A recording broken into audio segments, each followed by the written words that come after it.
Am I the a-hole for stonewalling my future in-laws for telling me I'm grounded when visiting them? For context, we live in a country where there's a stigma around males showing emotion that is taken seriously, and boys used to be raised to be cold, hard figures, as that is seen as what makes you a man. I don't get it either. But it has been improving in recent years. My fiance, 29 male, who lived with his parents to financially support them, and I, 23 female, who lived with my parents, met in early 2024 and lived 2 hours apart. We took turns visiting each other for a few days at a time when work allowed. His parents, 54 male and 53 female, do not like me, and they didn't like me from the get-go, purely because I have tattoos and piercings and wear black, no matter how much effort I put into building a relationship with them. Over time, I was warned by family members and family friends that fiance's parents can be quite narcissistic and manipulative. As they were the oldest between their siblings and had a sense of entitlement, they believe the older you are, the more respect younger people have to give you. Respect is earned, not given. To make a long story short, a few small incidents of the narcissistic qualities of manipulation occurred, which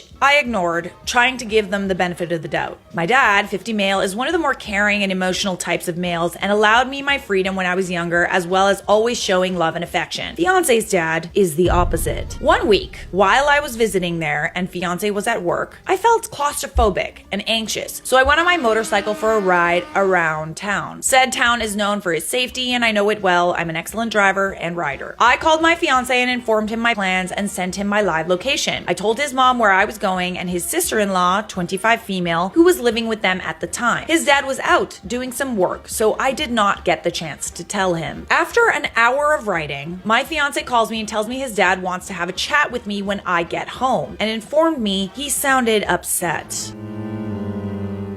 Okay. Fast forward to when I arrived home a few hours later. His father and sister-in-law were sitting outside, and when he saw me, he chased sister-in-law and her baby inside the house and confronted me by saying the following: that I am not allowed to leave the property without my fiance with me or without his, the dad's, permission. Sorry, how old are you? 23. Okay. That I'm not allowed to drive my own car without his permission. And that if I ever wanted to ride my own motorcycle, I would have to ask permission. But that his answer will always be no. Because how dare I be a woman riding a bike? Excuse me, sir. He essentially said I'm grounded under all circumstances when I'm there at any given time, like a child who's not competent. I assume he has a thing about control. I don't really understand. These people aren't even really your parents. And even if they were, you're a grown-ass woman who can make her own decisions. I later found out his mom and sister-in-law lied to his dad, saying they had no clue that I left or where I went, even after fiance and I brought it up when confronting them, and they refused to hear it. Okay, again, you're not a child. After I came in for my little TED talk with his dad and ran into his mom cornering me in the kitchen saying, this is how real parents love, and what I got at my home was not, quote, love. She had a look in her eye that sort of hinted that she enjoyed me getting in trouble, which became clear after finding out she lied about me letting her know my plans.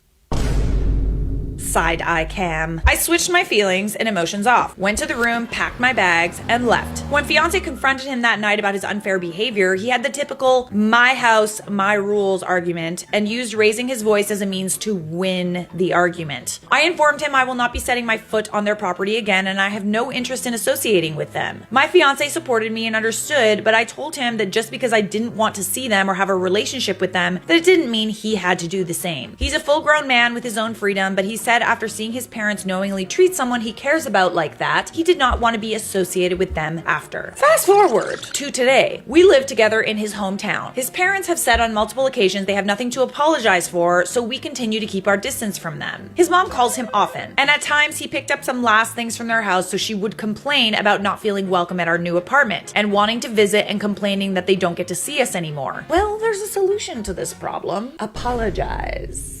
Blatantly pretending to not know why and acting innocent. He's told her to her face multiple times why. They just believe that if you ignore it, it goes away. Ah yes, I know someone like that. His dad has even brought up that he feels disowned. No shit. My petty has started inviting family members and family friends over, and I know for a fact they're letting her know. And I know for a fact she's crawling out of her skin because she has no control over the situation. Respect is earned, not a birthright. My fiance has started suggesting that I meet up with them in a neutral place to talk things out, as his mom keeps guilt-tripping him about how terrible it is that we do not conform with their views. They don't want to fix things or feel bad, but they're salty that they're cut out and still have no intention of apologizing or admitting what they did was wrong. A power struggle, if you will. Am I the a-hole for refusing to see or associate with them after seeing their true colors and refusing to put up with it out of respect that they don't deserve? P.S. My dad says he never wants to meet fiance's dad because he has no respect for a man who treats his child like that when he himself has never even treated me like that. I mean, as someone who's currently stonewalling someone else, like, it is a bit of a dick move, but I'm okay with being a dick because it's also a kind of a similar situation. The person that I'm stonewalling has no desire to mend things, take accountability. Yeah, like, it's petty, but it's also like I've been driven to a point where like there's been so many things that have happened that I'm just like tired of communicating. Am I immature? Maybe, but like if every time I try to communicate what's going on and try to like resolve things, if every time that happens there's no admission of guilt, there's no taking of accountability, what is the point? There are some people in this world who would rather let a relationship die than to take accountability for hurting others. The words "I'm sorry" apparently are an admission that you are not as perfect as you seem. And maybe that's the issue. I mean, listen, you could try to meet up with them, you could try to have a relationship, but understand that like they're not sorry. Do with that info what you will. All right, on to the update. This is a mini update from the events of the last 24 hours. I need to vent. Ooh, I love it when a story starts with "I need to vent." Let me listen, babes. I'm right here. After reading the comments and advice, I approached my significant other requesting that he be more stern and suggesting no contact if it doesn't work. He doesn't seem keen on the idea of stern confrontation because of his keep the peace mindset. Weakness, grow a pair. But he said he will set them straight if they bring it up in one of their guilt trip attacks. The important character here is his mom. Just my luck, after having this conversation with him, I get informed by his family member that his mom is spreading versions of the story that make me out to be the toxic person keeping her from her beloved son when she did nothing wrong but show love. I mean, didn't you also say that family friends and like family members were like telling you that she's a narcissist? I understand it sucks to hear that your reputation and your character is being assassinated, but like people will second guess her, don't worry. I got very frustrated as I feel she knows I won't confront her because I went no contact, and that significant other won't confront her because he's too soft. So she's going and getting ahead by spreading the story of what happened to favor her. She knows they're in the wrong, but she's trying to prove she's got the upper hand. Otherwise, she wouldn't be jumping to tell what really happened before I could, right? I feel like sometimes people like this really genuinely feel like they're not in the wrong. They are drinking so much Delulu lemonade that they truly believe that they're the hero and everybody else is out to get them. It's that victim mentality, that victim mindset, right? It's like a way of like protecting your brain, even though it kind of doesn't. But anyways, it is a narcissistic trait. You know, when there's like a little bit of a confrontation to go around and tell everyone your side of the story, especially if it's fabricated, and like cherry pick certain things to make yourself sound better. She's been telling everyone no one is allowed near our place because I'm here, which is literally a lie. Her and her husband are the only ones not welcome here, not because I'm here, but because they treat people like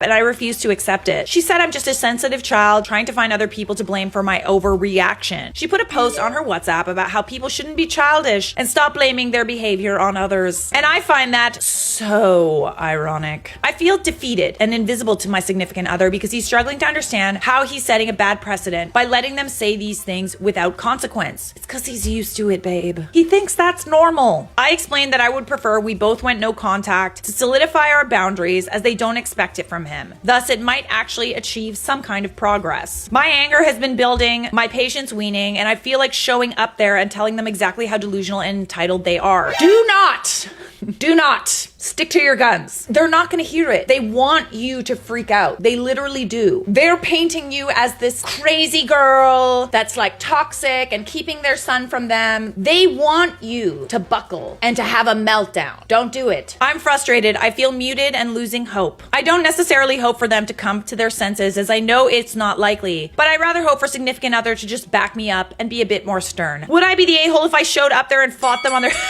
behavior? Don't. You wouldn't be the a-hole, but you're not gonna get what you want. Like, I'm just telling you right now. Making it clear that their continuous behavior has led to me fully and forever cutting them out, and they will be dead to me, whether the wedding happens, kids happen, or any life events. I mean, listen, if you think it will make you feel better, I'm just telling you right now, it probably won't. I don't think that you're gonna get the behavior that they want. You know, if they are a narcissist attacking their character, they would view it as insulting them or making them take accountability. It'll just put them on the defensive, and they kind of just act like, you know, when like an animal is in fear mode, they feel like they're being attacked. I feel like it will make it worse, honestly. I know that that's what you feel like doing, but I just don't feel like it's worth it. I think it's a bit harsh to say don't marry someone. It's easy for us to say because it's not our relationship. It's a lot more common for people who've grown up in an environment like this to be a bit of a pushover because they've learned that they can't fight back. That's just the reality. I don't like that your husband seems to be a bit of a pushover, but whether or not you want to see this marriage through, it's up to you, babe. Do you want to deal with this family for the rest of your life? So are you the a-hole for stonewalling your future in-laws for telling you you're grounded when you visit them? No.